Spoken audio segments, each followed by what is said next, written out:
I'm not sure if you guys know this about me, but I really like Star Wars robots.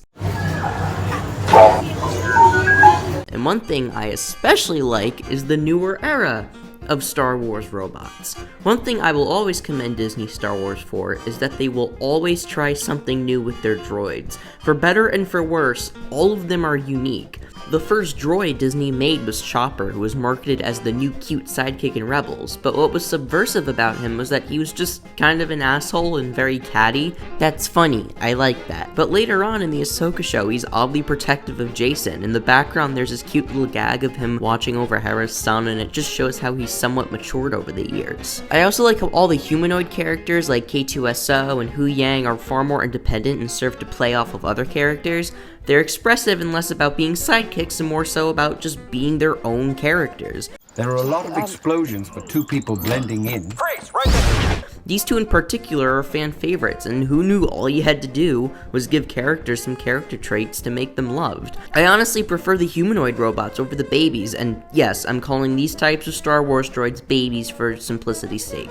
All the R2-like characters are babies, and we're just gonna call all the C-3PO-like ones people robots. What's odd is I never really liked C-3PO in the original trilogy, and I always preferred R2-D2, but it's funny how I more so prefer the people droids now. That's not to say the babies are bad. I, for one, love BD-1 in Fallen Order. He's incredibly unique in his design, and while his personality isn't super complex, he has the streak of being a badass. He went up against Darth Vader and lived. That's insane. AZ-3 and B2EMO are special kinds of babies because they have the stereotypical unhumanoid-like design, but unlike R2-D2 or BD-1, they actually talk. I don't want to be alone. I want Mama Marva. B is essentially just a dog with anxiety, and he just wants to be with Cassian all the time, and while he doesn't impact the story that much, I can't imagine Andor without him. AZ-3 is a missed opportunity in how far they could have taken his character, but he is always enjoyable whenever he pops up in the show. I have no issues with him at all. Now, as much as I love these guys, I still have an issue with babies, and that's because when you look past the three babies I just mentioned, the other babies in the Disney era have been kinda bad. For one, you got Lola, who was honestly an outstanding idea on paper. She was a tribute to Carrie Fisher, who had a real-life pet bird named Lola as a child. The droid was modeled after a bird, and I thought that was just so sweet. The issue is that Lola has no character. She's just a plot device that serves to get broken by one of the bad guys or further the plot in some way. It's honestly annoying how they could have made a wonderful memorial to Carrie Fisher, and it's just a hollow attempt to sell toys. I honestly prefer Ned B, who is yet again a humanoid robot. One thing I just noticed is that the action figure for Ned B came with this hammer, and he did have one in the show. He used it, he almost used it in a scene with some stormtroopers in an action scene, but he got cut short and he didn't get the chance to follow through. I know I'm gonna sound like a psycho saying this, but I kinda wish he got the chance to have a really cool action scene where he smashed their heads in. Also, Pip gets on my nerves. I don't like Pip. He's barely in the Acolyte, and he serves like no function to the story. You could take him out, and nothing would change. If you want to look at an example of a robot existing solely to sell some toys, look at the sequel trilogy. The Force Awakens introduced BB-8 as the new cute side character, and even back in 2014, I remember watching the trailer and just thinking, wait, where's R2-D2? Turns out J.J. Abrams didn't know the answer to that either, because R2 has like 2 minutes of screen time in this movie. Now, I know a lot of people like BB-8, and I get it, but I can't help but get annoyed that R2-D2 already is the perfect companion. So why did you have to replace him with some impersonator? If The Force Awakens had R2-D2 in place of BB-8, there wouldn't have been that much of a difference in the story. Actually, come to think of it, there would have been a huge difference in the story. It would have made the plot of finding Luke far more emotional, considering R2 is helping Poe look for his best friend. It makes far more sense for R2 to want to join Poe on his adventure since he loves Luke so much, compared to him just being depressed and going to sleep for 6 years. I would have been way more invested in the storyline. And if you really want BB-8, he could have just been introduced in The Last Jedi. Since R2 ends up leaving with Ray at the end of the first movie, Poe now needs a replacement droid, so that's a perfect opportunity to include BB-8. Imagine how much more fun the opening sequence of Episode 8 would have been if the first time we're seeing BB-8, he's essentially having to prove himself to Poe and the audience that he's capable of being a co-pilot.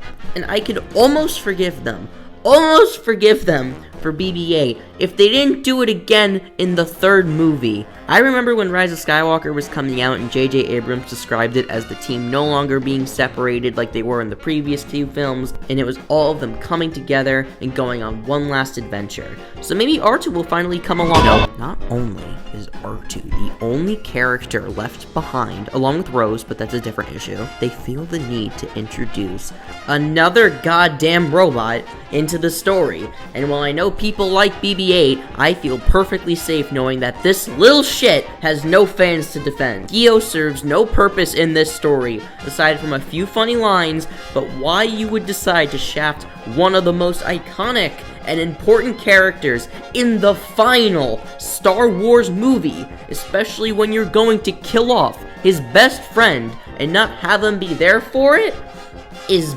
baffling to me. So the sequels didn't handle their robots well in the movies at all. Are they good in the sequel trilogy TV show? No, of course not. Star Wars Resistance is the most blatant example of introducing new characters just to sell toys. Wait, did I say that about BB-8 like 2 minutes ago? Yeah, f*** it. BB-8 is the main robot, along with this ugly thing that gets no screen time, but then they realized that the show was only like a few days away in terms of continuity to The Force Awakens, so they had to write BB-8 out of the show because the character has a movie to be in, and we can't have him be in 2 places at once.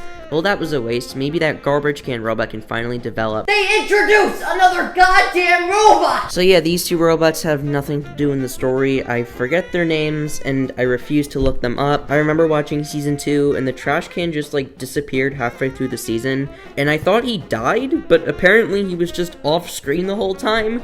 They legit forgot he existed. That's how unimportant he was. So that was a sack of shit and a half. Let's take a break and look at some good robots. I'm gonna make this quick because I already devoted an entire video to IG-11, but Yep, that's good shit. he has a distinct personality, he's badass, he's integral to the theme of the show and Din Djarin's character arc, he's perfect, I changed nothing about him.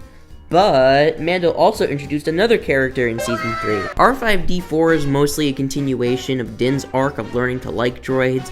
I like how this character spent all of Season 1 hating them, and now he's warming up to this cute little astromech with anxiety. Once again, R5 is integral to the plot, and I also love the role reversal of R5's story. So many Star Wars stories are about characters wanting to explore the galaxy and be something greater than they already are, but R5 is thrusted into this Mandalorian war when all he wants is to be a mechanic.